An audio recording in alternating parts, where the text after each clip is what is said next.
Another project that we have been trying to develop is what we have been trying to look at when it comes to cities is the perception that people have over urban environments. And one of the questions that we have been trying to understand there is if it is possible to measure perception. It's very difficult to feel poor when you are walking on the Central Park, and it's very hard to feel rich when you're walking in a neighborhood that is falling down to pieces. So in some sense, our experiences are very much shaped by our environment, but that's an aspect of reality that is very hard to capture because it's an aspect of reality that is perceptual, that is about the feelings that people have when they're in certain environments.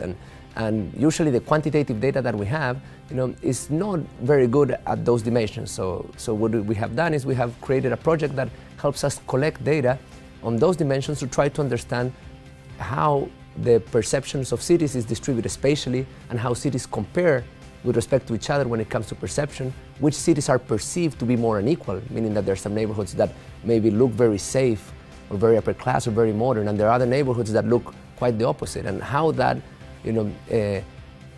ultimately might affect the well-being of the people that inhabit those cities. There are a few aspects of science that are quite universal, and if you work on those set of skills, those skills are going to allow you to move into different disciplines. So the core of science is actually the connection between observations and theory.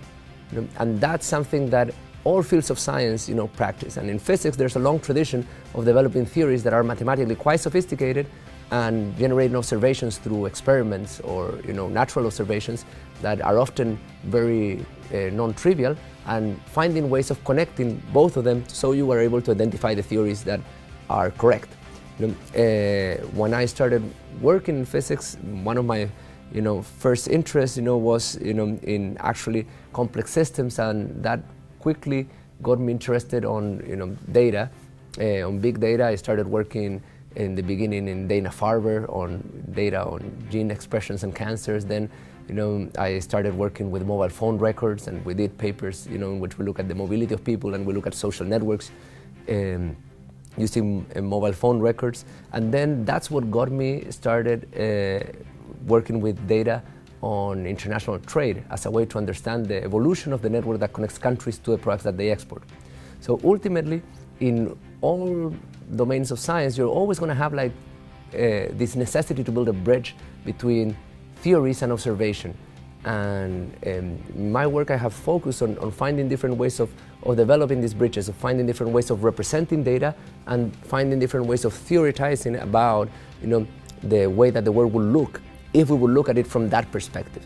And that, I think, is an aspect of science that is universally redeployable.